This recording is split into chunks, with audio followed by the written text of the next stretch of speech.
Hilchos Hatumos Perek Tisha Asar, the laws of the remaining primary sources of impurity, chapter 19.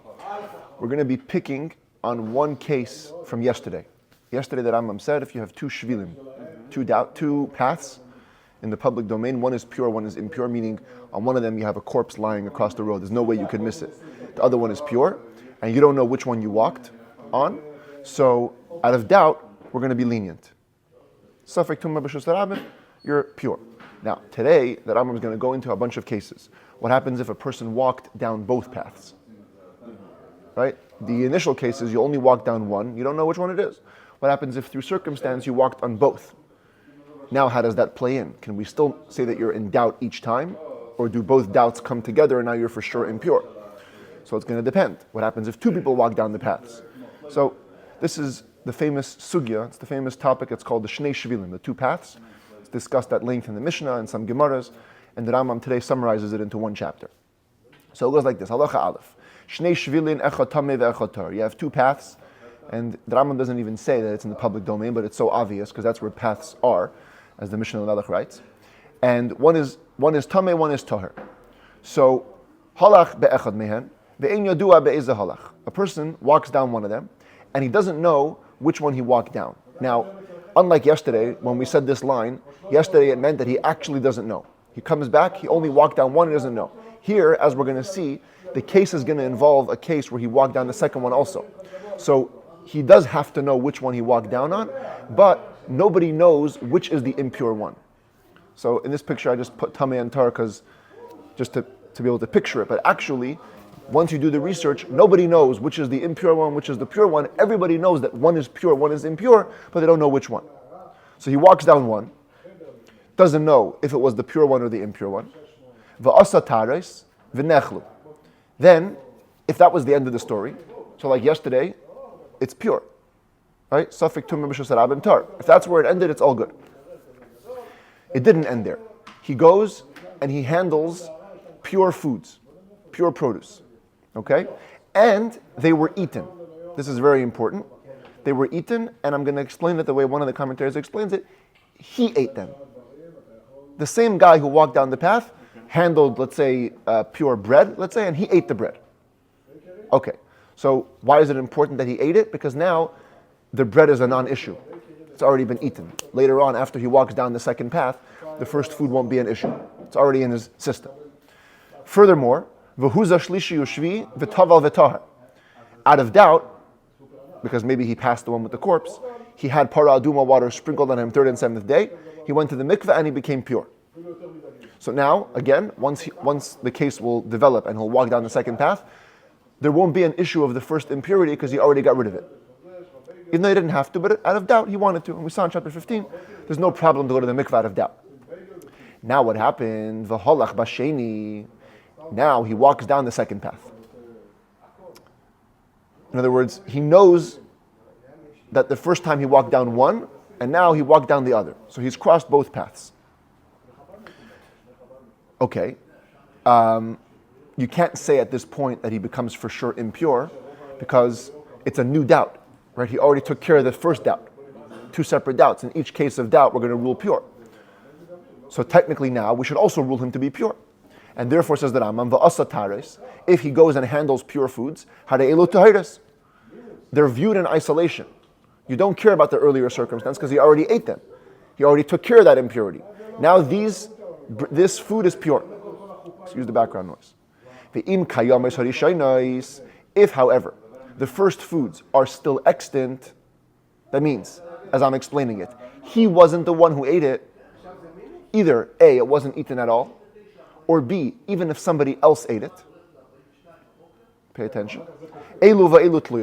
Now both foods are thrown into doubt because each one could be the one that had the doubt. And since they're both in front of us, or at least they're in a different body, it would be ridiculous to say that they're both pure. How could you rule two things pure at once when one of them is for sure pure?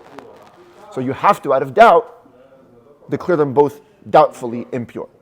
You cannot burn them, right? Because you don't know for sure which one it is. You don't burn truma that's just pure, but you have to hang them in the balance. One of them is for sure impure. There's no way they can both be pure.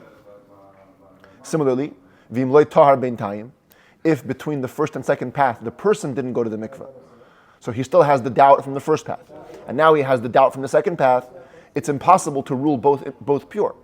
One of them, at a certain point, he crossed the impurity, and therefore harishaynes tluyes, the original pure food which he handled, are hanging in the balance. The hashniyos yisarfu, and the second ones for sure must be burnt. Shaharehein tmeyes bevadad, they're for sure impure. Shazet tamehu, because he touched them by the time he's for sure impure after walking down both paths, which means he crossed the corpse at some point. Because he walked on both paths.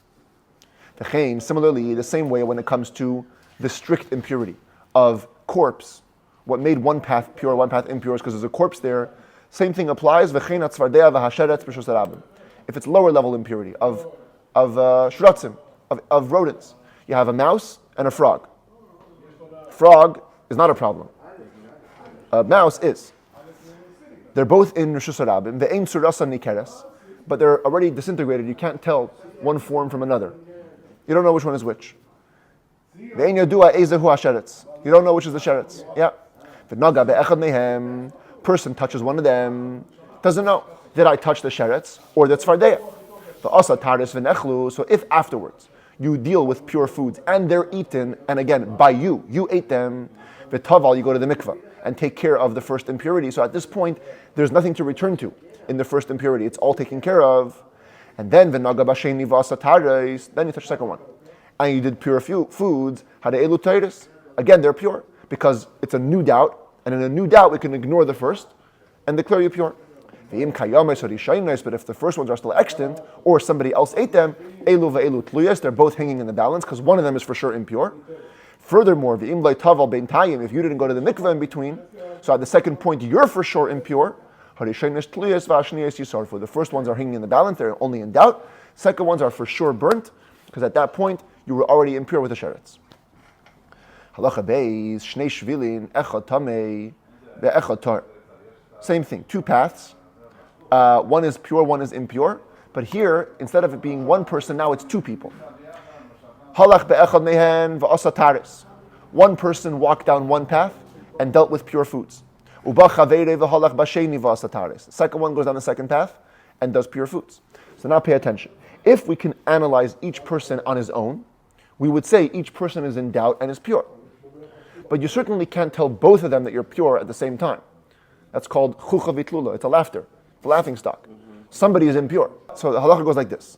Im bo v'nishalu, ze achar ze, if they came to the rabbi and asked the question, one after another, moidin l'chol echad mehan b'fnei atzmei shehu tar. So fascinatingly, we do take each one into account individually, and each one is ruled pure. You come to the rabbi, you ask me about a doubt, you're pure. You ask me about a doubt, you're also pure. But bo shnei ka'achas, if they came at once, together, so now you can't tell them both you're pure. It makes no sense. Or one person comes and asks on behalf of him and his friend. And he says, we were two people, we walked down both paths, and we dealt with pure foods. What's our law? We tell them both that they're pure, that they're impure, and they have to burn both sets of truma. This is a big question here. The commentaries wonder, how could you burn them both? One of them is for sure pure. But that's what the Rambam says. Here you burn. In the last case, when it's one person, one on two paths, you just do tluyas. Here you burn them both. Same thing would apply if these two people were involved in a lighter form of impurity. For example, ketzad, what does that look like? Shnei kikarim echad tameh ve'echad tar. You had two loaves of bread, one is pure, one is impure. You ate one, then handled pure foods. Your friend ate the other, and he handled also pure foods. One of you is impure. If they came to the rabbi one after another, they're both pure. Because they're both in doubt about rabbinical impurity of eating impure foods. Which is on the list of the 12 doubts that the rabbis purified, as we explained.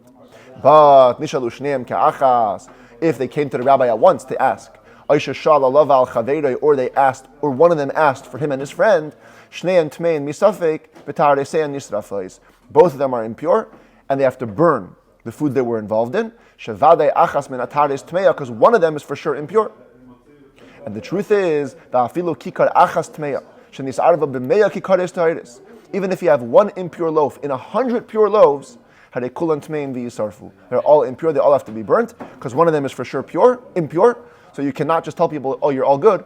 No, you have to worry for the tamei one. Halacha Gimel, Kikar Tamei Shenis Arif. Betisha Kadesh Tahrim.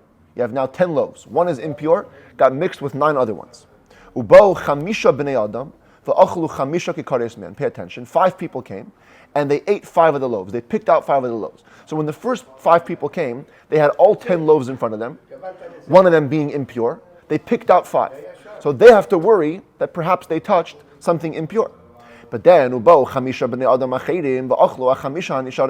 came 5 more people and ate the other 5 loaves. The first ones are impure, because all the loaves were in front of them, including the tamei one. They have no one to hang their hat on. They can't blame anybody else. However, the other 5 are pure. They can say, hey, you know who ate the impure one? It was the first 5 guys. By the time we got to the 5 remaining loaves, there was nothing impure. So they can do that and get away scot-free and say that they're actually pure out of doubt. Halacha Daled, one more variation on the case of the 2 paths. Shnei shvilin, 2 paths in the public domain. Echad tamei ve'echad tar. One is impure, one is pure. V'holchu b'hem shnei anashim. And 2 people walk down the paths. But over here, to begin with, ish echad tar v'ish echad tamei. One was pure, one was impure. Afilu hayah echad talo, even if one of them was only doubtfully impure. But he already had some form of impurity on him before the whole doubt of the 2 paths started. Says the Rambam, harezeh hatoher teile batoli. The person who is pure can blame the person who is doubtfully impure or certainly impure. And will say, the pure one walked down the pure path and he's still pure. And the doubtful person went on the impure path. Even if in this case they both asked at once, and at once we never say that they're both pure. But since over here we can blame the pure on the pure and the impure on the impure, we do that, we divide them, and at least the person who was pure to begin with walks away pure.